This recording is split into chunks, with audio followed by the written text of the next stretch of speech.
Well, welcome to the Holy Rollers Mystic Podcast. We're going to do the first episode of the new era of it from now on every Friday. We have Brother Anthony is going to talk to us about the Gospel of Thomas. We're going to read a little bit about the beginning of the Gospel of Thomas. We're going to read some sayings of it. There are about 114 sayings of it. We have 113 on our Discord because the last one was a sexist statement of Peter that Jesus corrected. I didn't put that in. A lot of people think that was put in later. But we'll go. It's okay. How you doing, Anthony? Welcome to the podcast, and thank you for suggesting we do it. Yeah, how you doing too? I'm doing great, like always. I think, well, if it's okay, what we could do is I will just start reading a first couple of sayings of the Gospel of Thomas. Unless you'd like to take a moment, Anthony, and talk about Gnosis or anything else you want folks to concentrate on in the beginning. Well, we could talk about Gnosis for a minute. Because to me, without Gnosis, it's like you don't have a challenge, because Gnosis comes and it challenges you to make you a better person. That's the whole point of Gnosis, to know. Yes. So to experience is to know. So you experience sometimes bad things in life. Well, if you're not shifting your perspective, you may never catch the lesson it's trying to teach you. I think that's kind of an important point, because I think a lot of people in traditional Nicene churches, not the Gnostic church we've all come up with, but the Nicene thought is there's good and there's bad, and you stay on the good and you avoid the bad. When we have a more adult, more mature understanding of spirituality, which involves sometimes terrible things that we have to go through, but we get through them and we get more, as we say, Gnosis, more knowledge. More knowledge. Basically, what you learn out of a situation. It is a spirit, don't get me wrong. Sure. But it's a spirit that teaches as well. Because when we ate from the tree, we understood now there's good and bad. Right. All right. Which, in my perspective, good and bad are just two different degrees of the same thing. I like kind that. Of polarized. I think it really gets to, if you look at the whole Bible as kind of an exploration of certain really old Egyptian thought that's coming through the Jewish thought that gets into the Greek and the rest of the Christian thought, the idea that there is a unity of opposites, that something very bad and something very good can coexist in the same existence, same reality. We had this whole discussion. I'm sorry, go ahead. No, you go ahead. Well, just in general, we had a couple videos last week that some of the folks who commented on it were pretty critical of the idea that the morning star from the book of Revelations could be both Lucifer and Christ, that the seven-headed dragon could be a devil, but the seven lights of the God is also, it's like God being in a bad mood or the devil being transformed into the good. You have the whore of Babylon and the mother of Revelation 12, the Mother Mary. These are like opposite things that we have the capacity to be anything, including the most evil, including the most good. But that Gnosis, that tree of life, as well as tree of knowledge, which we get at the end of Revelation, allows us to be able to be godlike in our approach and to be responsible and mature instead of being afraid or just doing what we're told. Well, in my experience, we're pretty much, we're gods, but not like the monad. You know what I mean? We're gods in a sense of way where if our mind is correct, we can create heaven within our life. And that's what the Gospel of Thomas talks about as well. Heaven is a state of mind, a state of being, a state of rest, a state of peace, and a state of truth. all rolled in one. All right. Hell is when your spirit is in poverty, when you're poor, you don't have lack of spirit, basically. Right. You're more one-dimensional, more like physical, more like into money. Basically, nowadays makes the world go round. Right. Money, power, all the opposite sides of things. I agree. Because if you're a spiritual person, the opposite of spirituality would be physicality, would be the physical realm that we live in. I love this. I love the beginning of this discussion where we're starting. And if it's all right, Anthony, I'd like to read, especially saying 3, which is exactly what you're saying. I'm going to read the first 3 sayings of the 113, 114 sayings of the Gospel of Thomas. Here I go. These are the secret sayings that the living Jesus spoke to Didymos Judas Thomas recorded. And he said, number 1, whoever discovers the interpretation of these sayings will not taste death. 2, Jesus said those who seek should not stop seeking until they find. When they find, they will be disturbed. When they are disturbed, they will marvel and will reign over all. And after they have reigned, they will rest. And saying 3, and this is the one that what you were saying reminded me of. Jesus said, if your leaders say to you, look, the Father's kingdom is in the sky, then the birds of the sky would precede you. If they say to you, it is in the sea, then the fish will precede you. Rather, the Father's kingdom is within you, and it is outside you. When you know yourselves, then you will be known, and you will understand that you are the children of the living Father. But if you do not know yourselves, then you live in poverty, and you are the poverty. That's so wonderful, Anthony, that you just brought that up. Should I go on for a while, or would you like to break and say something? Keep going.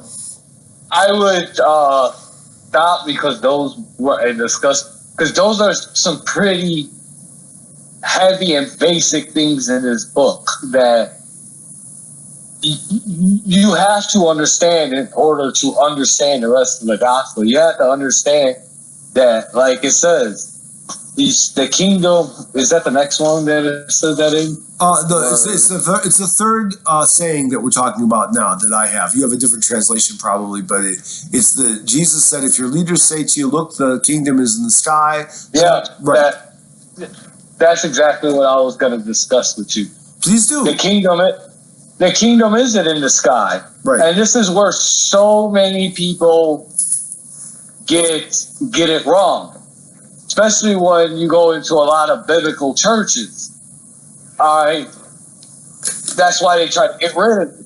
Because this gospel leads to liberation, spiritual liberation. All right. Where the control no longer will serve them because you're spiritually free. You know right from wrong now. And God is within. That's why he says, keep seeking and you shall find. Yes. Because everybody's seeking outside themselves. God is in heaven. They picture this big throne of him sitting on, when that's a false interpretation. Yes. We are the ones on the throne, according to the Egyptian glyph stuff you see, the knowledge of the old Egyptian stuff. We are the ones who sit on the throne. We are the ones who resurrect from the old body. We are the ones who have conversation with the goddesses. We are the ones who become the Christ. Basically, yes. And I think, unfortunately, a lot of people shirk their responsibility to grow, and they'd rather leave it to some leader to do for them, or leave it for some idea of Jesus to do for them, or leave it for some idea of God to do for them, when in fact they are the ones with God's power. It's not that you're, only you, but you in the spirit of the Holy Spirit can do almost anything, can pretty much do anything, if you have the heart and mind to cooperate with the Spirit. Yeah, because where is God? God is in your heart. He's within you. Right. You are the temple. How many times did the church teach you? You are the temple. Right. Okay. I am the temple, so what else? What goes beyond that? Oh, we need to fast and do this piety so we can become close with God. No, it's to experience God at Gnosis. Right. That God, and the only way you experience Gnosis is through yourself, self-revelation. Yes. So what they're telling you is don't seek outside yourself, look within, because God's inside his temple.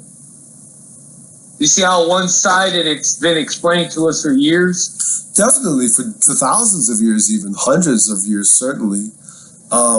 Really, I think we're living in a place where we need to like really revive the old time religion, if you will, the very first generation of Christianity, the Nazarene sect of Judaism, accepting Greek people in and becoming kind of the beginning of what everything became.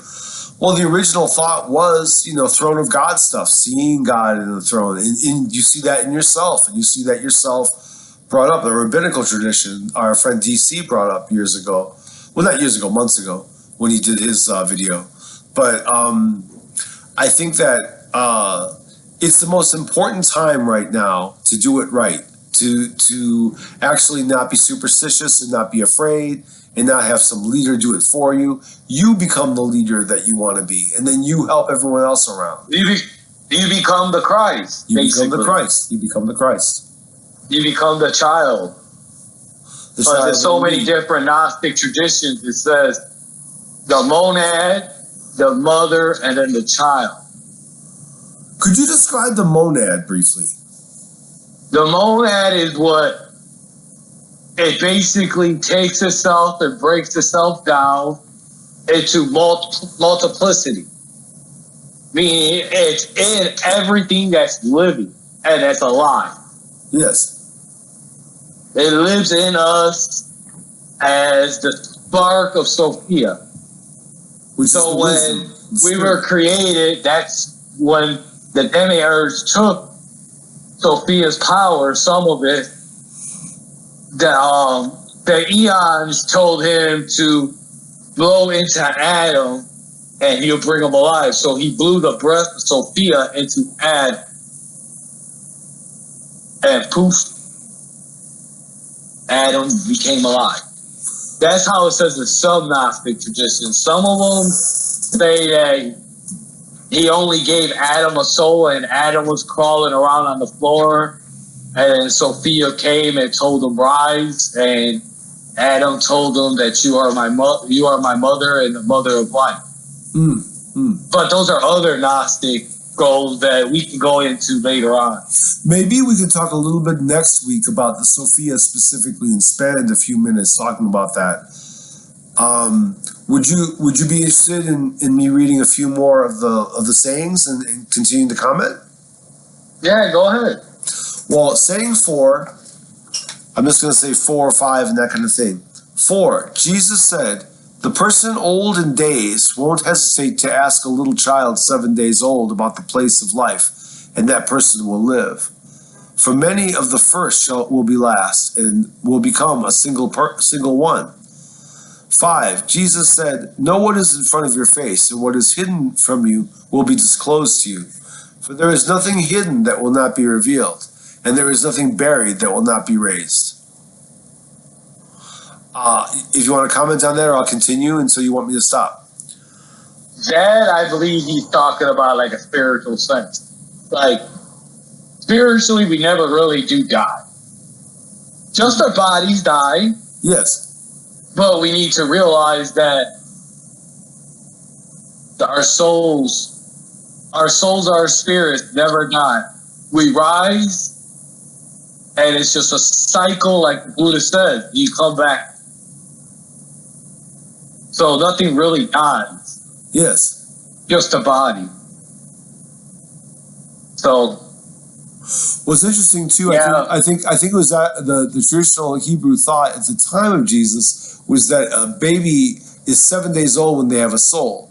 So the first few days of life, they don't really have a soul. And then in the womb, they don't have a soul. That's one of the reasons that some folks... Well, not only that, they still remember. Right, go on. They still remember for what they came from. Right. So when you ask the child, it's like an activation of you going back and you looking for the spirit of Gnosis to take you back, because it says that a child is watched over by the spirit of life or the Holy Spirit. So the Holy Spirit is with the child for the first days of his life. I see. That's a good way to read it. I'll read a couple more. The sixth saying, his disciples asked him and said to him, "Do you want us to fast? How should we pray? Should we give to charity? What diet should we observe?" Jesus said, "Don't lie and don't do what you hate, because all things are disclosed before heaven. After all, there is nothing hidden that will not be revealed, and there is nothing covered up that will remain undisclosed." 7. Jesus said, "Lucky is the lion that the human will eat, so that the lion becomes human. And foul is the human that the lion will eat, and the lion still will become human." This one is pretty cool. I like that one. Yeah, you wish to talk It talks about like you become what you eat. Yes. Almost. Like if you are a carnivore and you eat that, then that's what you're going to receive. But right. if you eat things that are alive, you become more conscious about what you eat. Because like when you eat a fruit, you gain consciousness from the fruit. Yes.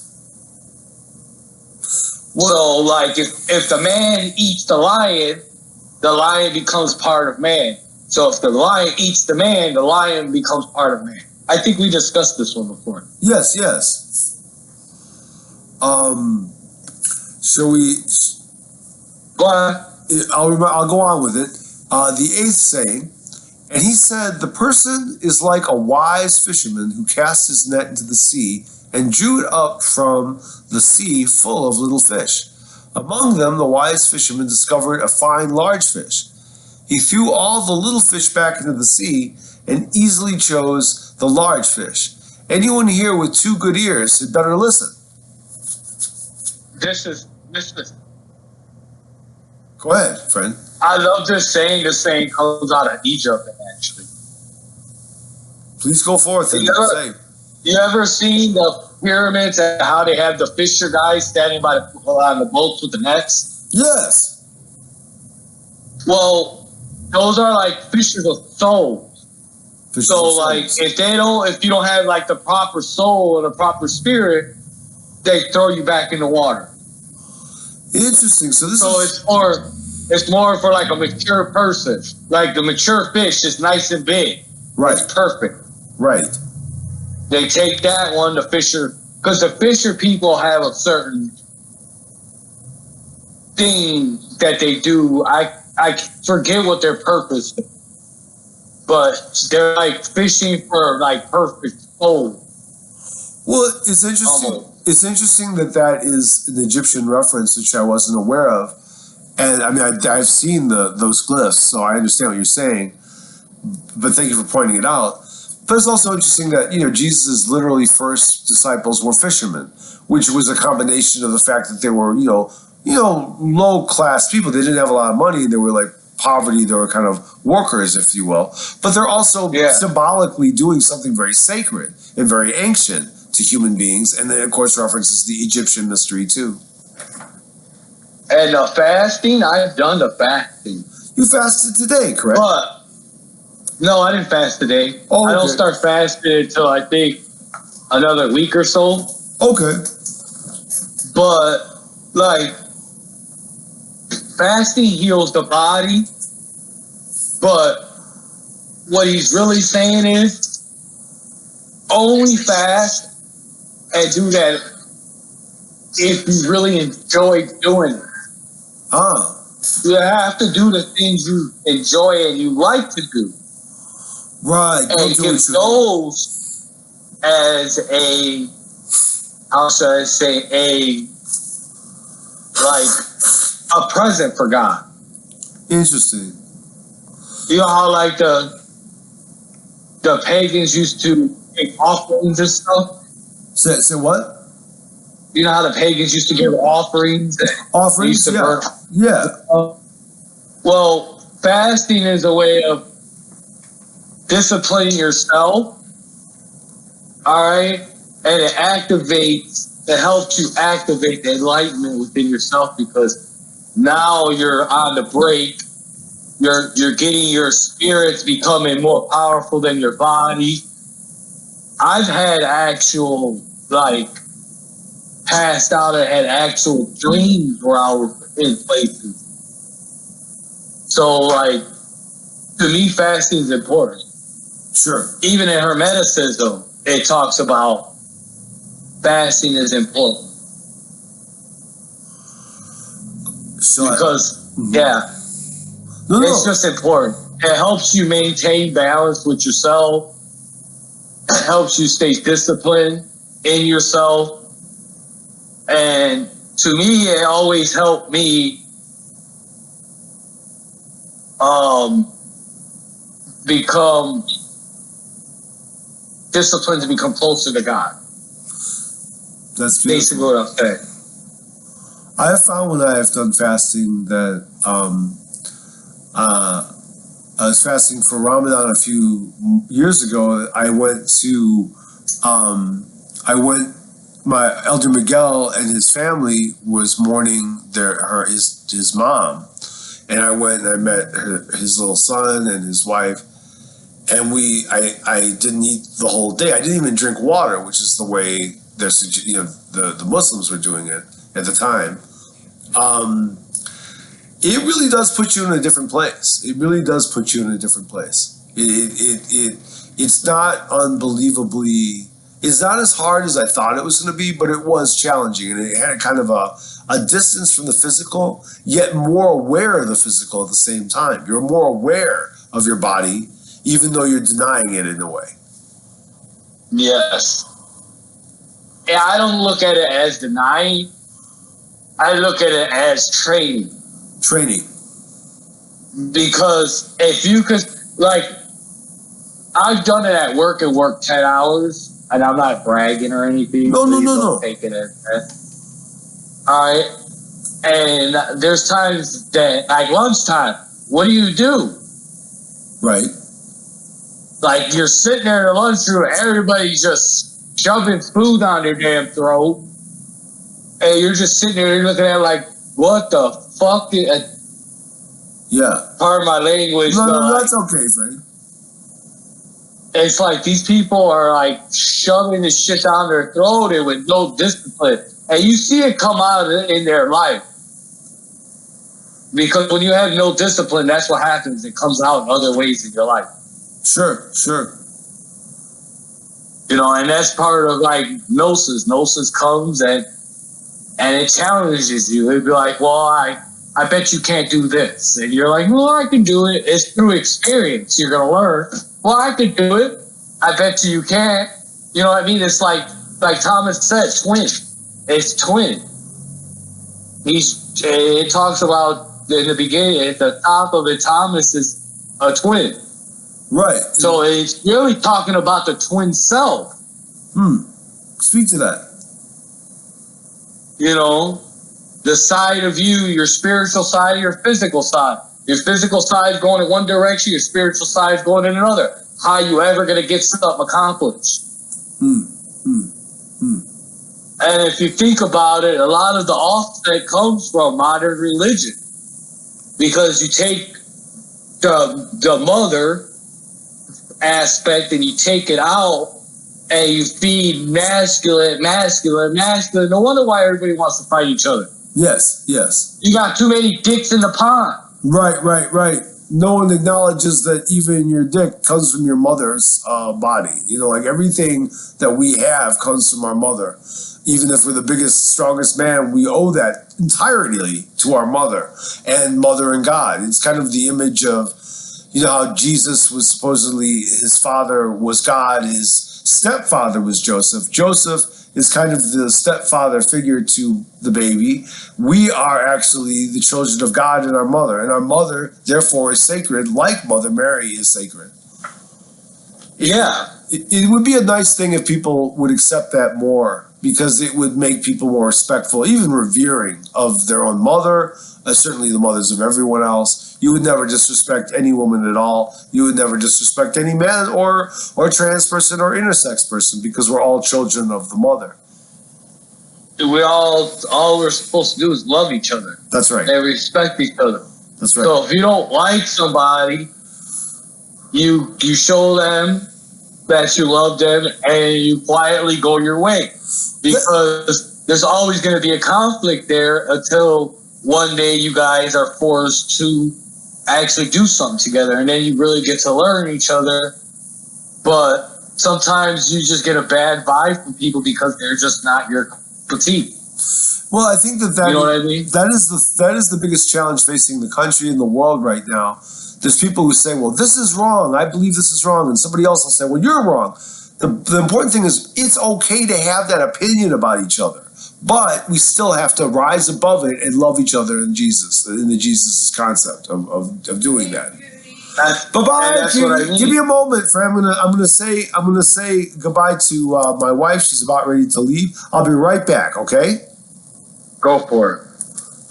Thank you, Anthony. No, I had to take a break to say goodbye to my wife, who's going to visit some friends, and now here we are again. What were we talking about?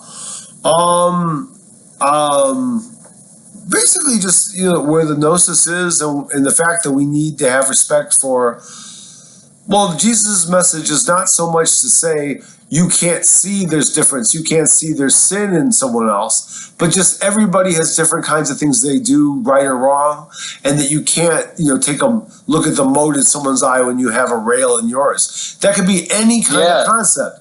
It could be anything.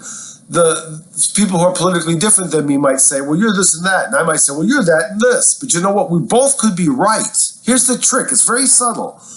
We both could be right, but we still have to love each other anyway. We still have to kind of forgive each other for being different. It's not that somebody's got to say something, they have to agree with everything I agree with. No. The fact that we all different, have our own spiritual journey we're going through. Right. That's at the end of the day. I don't know what you go through. Right. That doesn't give me the right to judge you because you see things in a different perspective. Right. And I think I see things in a superior perspective because it doesn't work like that. Just because I like, for instance, you've been doing this just as long as I've been doing it. Sure. But yet we have two different perspectives that at the end comes like a pyramid. It comes together. Yes. It comes together. Yes. All right. Not saying anybody's right, not saying anybody's wrong. But it all comes through understanding that God is within you. Right. And once you know that, everything else just kind of plops down and falls over, because then you understand that you've been controlling your life the whole time. Definitely. All right, it's been you who's been making the bad choices. Right. And you're probably stuck in a story you've been telling for maybe even lifetimes, if not a lot of your life, that the more your gnosis, the more knowledge you understand of yourself and the world and God, the easier it is for you to work through that story that you're working through. It's not that you're doing the wrong... I mean, you might be doing the wrong thing, but you might be stuck in patterns that you eventually have to learn and break. And that's kind of that's the whole point of really living it all. And then the challenge of all of us is that we help each other through, even though we have different journeys, we're trying to help each other on our journeys. And gather and bring everybody together. Right. With our gathers. That's right. Could I maybe read another saying or two? We have done this for about a half an hour at this point. So maybe we go for a little bit longer. It depends on how you're feeling and what you'd like to do. Oh, I'm feeling just fine. Go ahead. Okay, well, saying 9, Jesus said, "Look, the sower went out, took a handful of seeds, and scattered them. Some fell on the road, and birds came and gathered them. Others fell on the rock, and they didn't take root in the soil and didn't produce heads of grain. Others fell on thorns, and they choked the seeds, and worms ate them. And others fell on good soil, and it produced a good crop, and it yielded 60 per measure and 120 per measure." Man, this one is on so many different levels. This one talks about. It's kind of, you could take this as he's talking about your sexual seed. Sure. Meaning your sperm. You Yes. know what I mean? Because if you go around just having sex with everybody, that's exactly what it is. You're throwing seeds on stone. You're throwing seeds on this. You can't really, until you find a woman that can cultivate and take in when she's fertile, you know what I mean? Sure. She can bring forth life too. So you could take it as a sexual thing, or you could take it as a thoughtful thinking thing, where people drop seeds of thought into other people's head. Yes. You kind of see where I'm going in there. And then the traditional, right? And you could take that as your spinal column, because your spinal column, when it grows, it turns into a tree. And that's it actually literally is the tree of life. And the Kundalini snake also is an image people use for that. Yep. I just want to reference for the folks out there, that is covered in the canonical gospel. The same story is in Matthew 13:18 through 25. And that is a very famous, people who are not familiar with the Gospel of Thomas would be familiar with this saying, because it's literally one of the many sayings of the Gospel of Thomas that can be found almost verbatim in other canonical gospels. It could also be used as, if you're thinking of a lower person to become a lower person, if you think like a higher being, you can become a higher being. Lovely.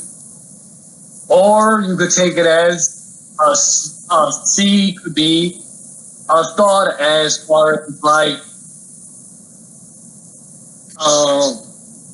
how should I say it? Like, let's say like canonical version, people say, like they plant the seed that God's in the sky.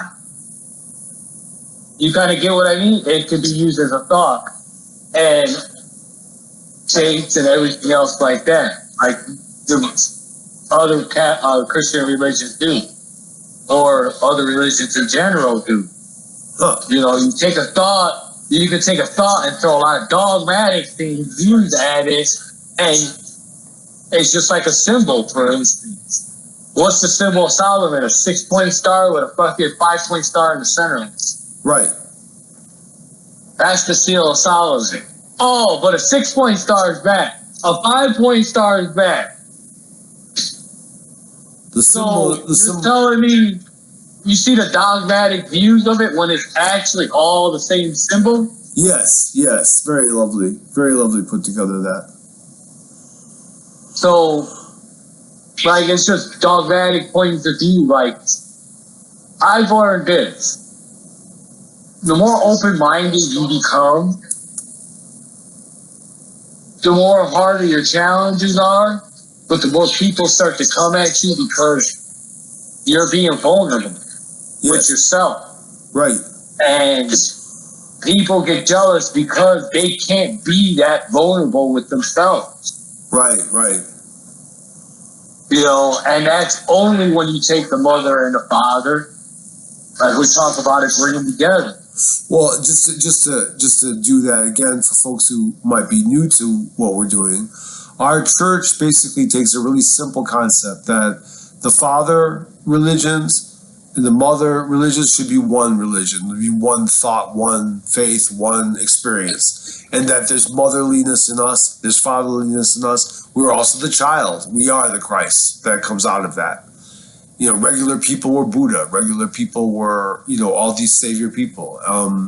And we basically were in the spirit of mother and father, making love in our bodies, making love in our souls. And we are the experience of them coming together and making us, which is an extremely ecstatic and beautiful place to stay if you just stay there.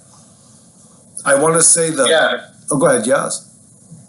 Well, to the concept of like love, nurture, those are all motherly things. Yes. My mother used to pick, if I did something wrong, she used to put me in my place, you know what I mean? And then show me love and show me that I'm not supposed to do that. Right.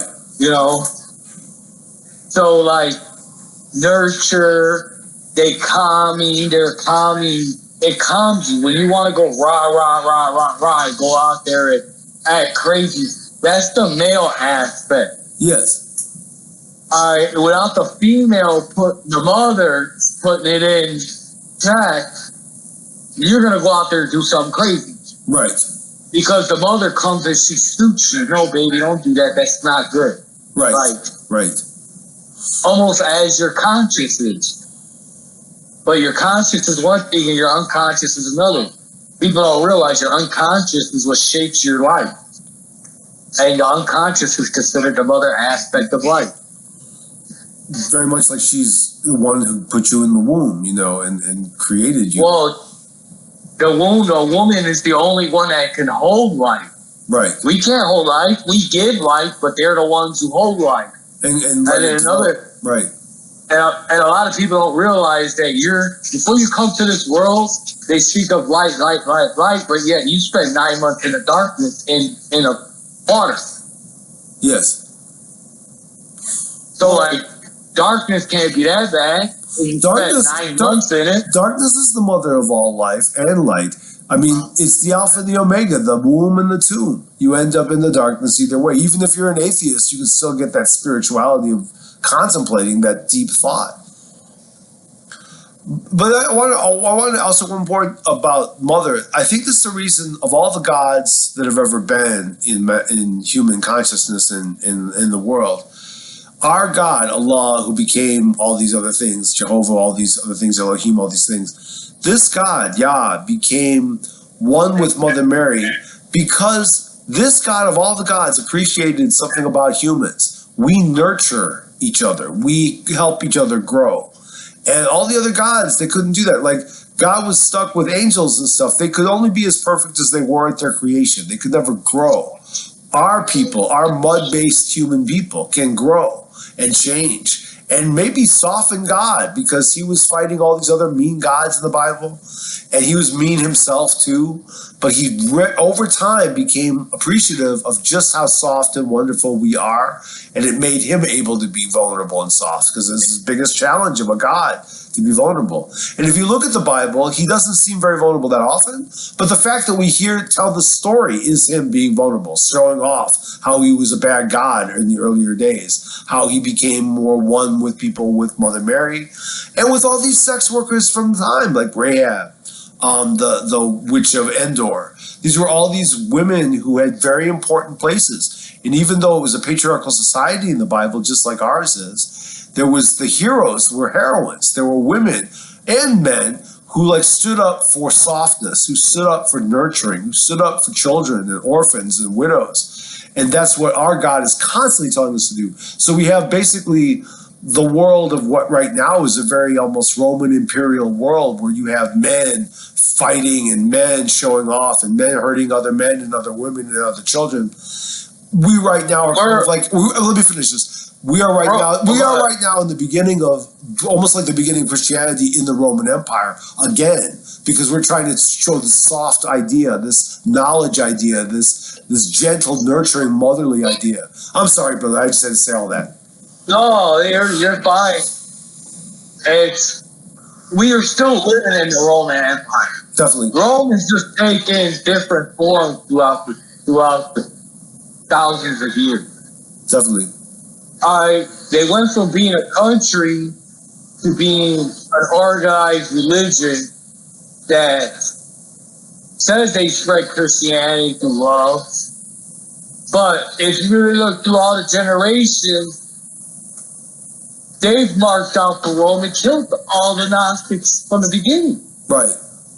And that is both the Roman rite of, say, Catholicism, but it's also the mainstream Protestantism that came after the Reformation, and earlier stuff like the Orthodoxy churches. All of these have good in them, of course, but some of the bad is the structure, the king part, the man leading others, whether it be a pope or a patriarch or an archbishop of Canterbury. Nothing against those people right now, but in the history of those offices, there's been a lot of genocide and a lot of violence, a lot of misogyny and destruction of women, burning witches and their partners, they're burning gay people, like all that stuff. Who the hell in their right fucking mind can stand there and burn a person alive, and have hundreds, maybe thousands of people chanting, burn this motherfucker alive? Right.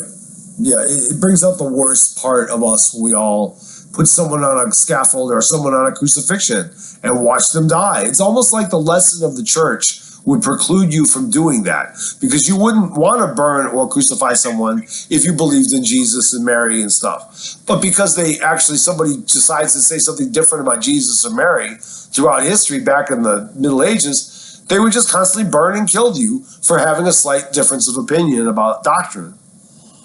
Not only just pick people to kill them, they literally slaughtered an entire city. Yes. Oh, and then molded Christianity in their image and then spread it out throughout the entire world. And that's how I say the Roman Empire is still there up to this day. Because every form of Christianity, every book of Christianity, except for the Ethiopians, was based on the Roman Catholics version of their Bible. Wow. Wow. That's how deep the rabbit hole goes. Definitely. Like, it's just a control system. And then they got thousands of people giving these people a third of their paycheck because the Bible says so. Well, isn't it interesting? In the beginning of our conversation a while back in this episode, we were talking about Gnosis being different than Nicene Christianity, where like Gnostic thought is the idea of becoming Christ, becoming God, becoming Mother Mary, becoming these people and living out and being gentle and loving to everyone else, as opposed to what they're selling, which is follow the leader, do what you're told. Here's a ritual, do your ritual, make sure you get your ritual right. Maybe read the Bible the way we say so, and don't dare have your own interpretation of this Bible, because we'll make fun of you and make videos about you and say terrible shit about you, because how dare you have your own opinion. Really, we're all supposed to have an opinion. We're all supposed to change this story.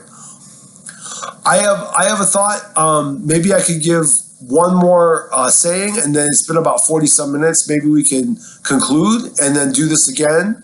How do you feel? I feel fine about it. If you want to end it, go end it.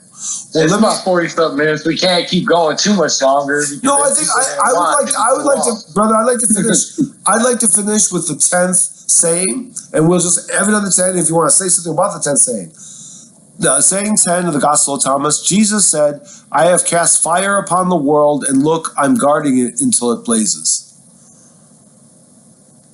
That's us. That's the fire of Gnosis. That's the fire of Gnosis.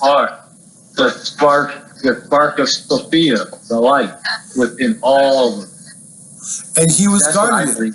He was guarding it until it blazes. What you and I are doing, hopefully, will get folks out there to feel the Gnosis themselves and take it from themselves to study their own paths and find their own paths, and know that we bless you in your paths, even though you might be very different than either of our paths. Know who you are. Know who you are. Just like Socrates said, know thyself. And in the old days of Christianity, Socrates and Christ were very much thought of as brothers, very much thought of as fellows. So, yeah, just know yourself, and you would experience things that you never thought that you could ever experience, because you're stepping into your authentic self, your true person. There's so many different layers to us that we just don't realize that we are. There's times that you might have a layer to yourself that's jealous that you need to work on. Right. And that's what I say, like fasting is for. Fasting helps you develop the tools to overcome these things.